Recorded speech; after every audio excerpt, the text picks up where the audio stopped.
Avant que le premier rayon de soleil ne caresse les chênes verts d'Estrémadure, la terre respire déjà. La rosée s'accroche aux feuilles comme si elle savait qu'à midi, la chaleur sera un juge implacable. Dans ce décor de poussière et de gloire, une question parcourt les clôtures de toute l'Espagne. Si vous demandez aujourd'hui, dans n'importe quel coin de campagne, qui est le maître absolu du cheptel bovin, la réponse résonne avec la force d'une tradition automatique, le Nélore. Son ombre est longue, son histoire fait loi. Mais regardez bien, entre le murmure des oliviers et le craquement de la terre assoiffée, il existe une race qui avance en silence, sans fanfare, sans faire la une des grandes foires, le Sindhi. Un doute dangereux commence à germer dans l'esprit de l'éleveur. Vaut-il mieux l'animal qui domine par son poids ou celui qui survit là où les autres abandonnent? Aujourd'hui, nous allons nous dépouiller de nos préjugés. Nous allons placer face à face la force brute contre l'efficacité invisible. Bienvenue dans un voyage au cœur de la survie.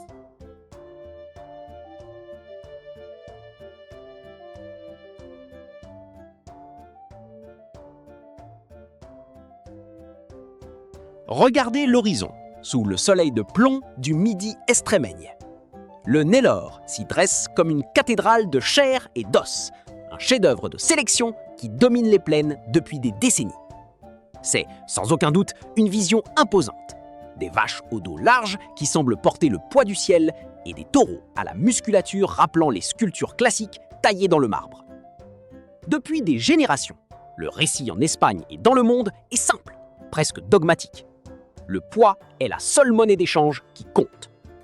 Plus de kilos sur la balance, plus d'unités sur le livre de compte, plus d'argent en poche à la fin de la foire. C'est la logique de l'empire, l'expansion de la structure au détriment de l'efficacité. Mais la nature, cette vieille sage qui n'entend rien aux modes ni aux photos de catalogue, a ses propres auditeurs, et elle ne pardonne jamais le gaspillage d'énergie. Dans l'Espagne rustique, où la dehesa est un écosystème à l'équilibre fragile, un géant a besoin d'un combustible que souvent le sol épuisé ne peut fournir gratuitement. Chaque centimètre d'os supplémentaire, chaque kilo de muscle en plus chez un Nélore représente une demande constante et invisible à la terre. Ce n'est pas seulement ce que nous voyons, c'est ce que l'animal brûle simplement pour exister. Plus le corps est grand, plus l'empreinte sur le pâturage est lourde et plus le coût métabolique de maintenance est élevé.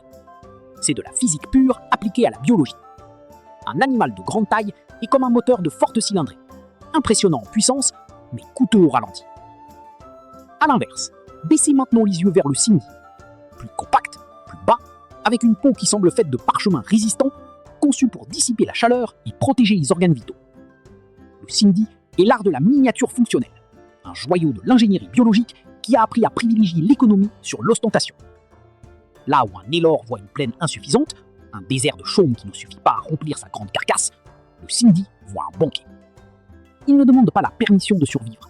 Il est conçu pour la pénurie, pour extraire la vie là où les autres ne trouvent que de la poussière. C'est ici que naît la première grande faille du débat, le point où la théorie de bureau se fracasse contre la réalité de la botte de cuir. Que préférez-vous réellement? Un animal qui pèse une tonne lors des années de pluie abondantes, quand les champs sont une mer verte, ou celui qui maintient sa condition corporelle et l'éclat de son regard quand le ciel se ferme pendant des mois et que l'herbe devient de la paille sèche? Le Sindhi a besoin de radicalement moins pour s'entretenir. Son métabolisme est un temple de l'efficacité, il profite de chaque brindille, de chaque feuille de chêne, de chaque ressource que le système lui offre.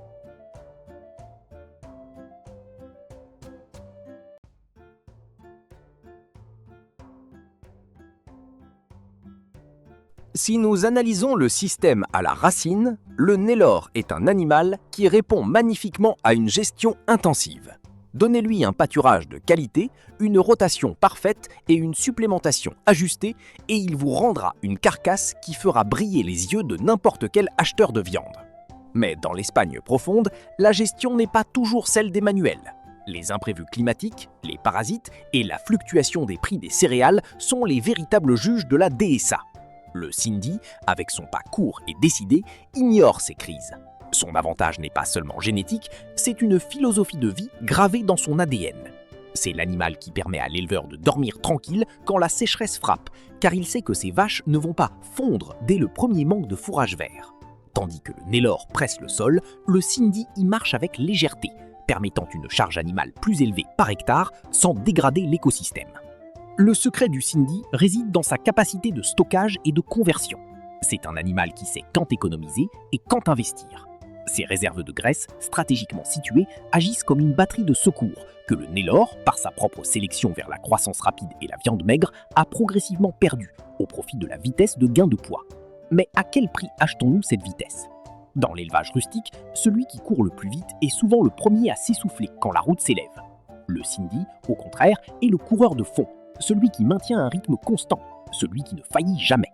C'est la différence entre le feu de paille, qui éblouit mais s'éteint vite, et les braises de chêne, qui maintiennent la chaleur durant toute la nuit d'hiver. En fin de journée, quand le soleil se cache derrière les montagnes et que le bétail se regroupe sous les ombrages, le débat se résume en un mot : durabilité. Pas le mot que l'on utilise dans les bureaux des villes, mais la durabilité réelle de l'homme qui vit de la terre. Combien de bouches votre ferme peut-elle nourrir sans que le sol ne crie de douleur ? Le Cindy offre une réponse que beaucoup commencent à écouter après des années de silence. C'est la révolution du petit sur le grand, de l'efficace sur le volumineux. C'est la reconnaissance que, dans un monde aux ressources finies, le véritable roi n'est pas celui qui occupe le plus de place, mais celui qui utilise le mieux ce qu'il a à sa portée. Le Nélore restera un titan, une référence de poids et de puissance, mais le Cindy est venu nous rappeler que parfois, pour gagner plus, il faut avoir besoin de moins.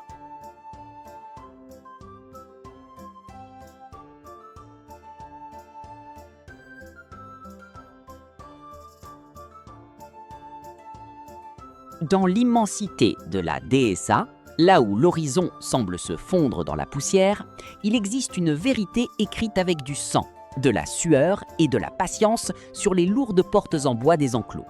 Une vache vide n'est pas un animal, c'est un trou noir qui dévore l'espoir et l'économie de n'importe quelle exploitation.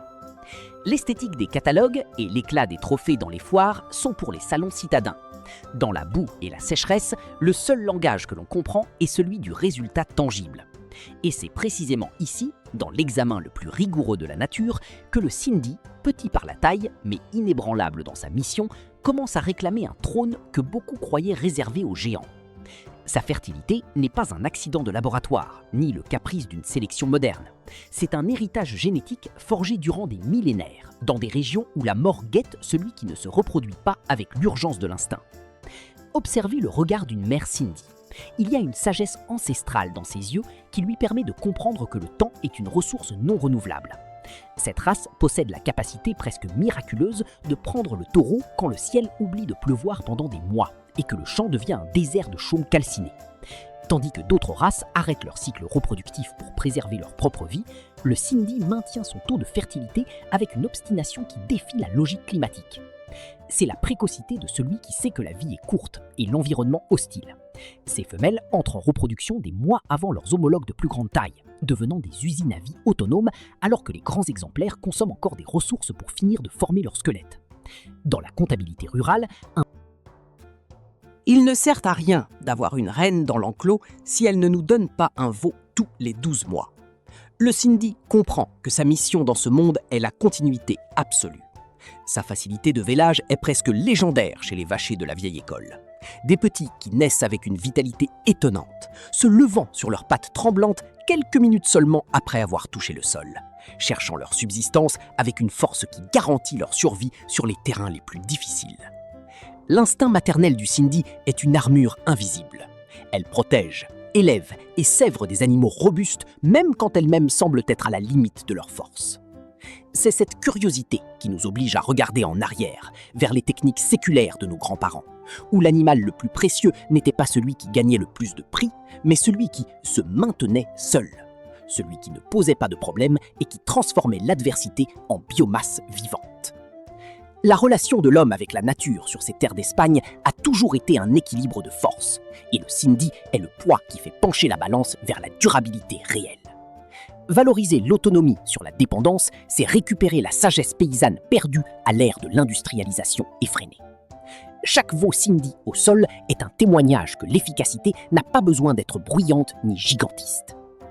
Dans ce bloc, nous rendons hommage à la fertilité qui ne connaît pas de repos, à la génétique qui ne se rend pas devant le thermomètre et à la vision de l'éleveur qui préfère 10 veaux d'un animal compact plutôt que 5 d'un géant qui s'épuise à mi-chemin. L'héritage du sol ne se mesure pas à ce que nous en extrayons, mais à la capacité des animaux à nous rendre la vie, année après année, sans épuiser la source qui les nourrit. C'est le triomphe de la constance sur la vitesse, de l'instinct sur la technique et de la réalité de la DSA sur les illusions de papier. Nous sommes à un point d'inflexion dangereux, l'un de ces moments où l'ambition humaine s'assoit pour négocier avec les lois immuables de la nature.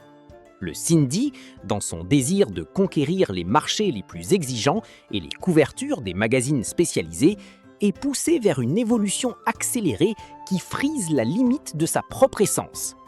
Nous voyons aujourd'hui des animaux plus lourds, avec une finition de gras qui semblait autrefois impossible, et des structures qui rivalisent visuellement avec la majesté du Nélore. Mais attention, éleveurs!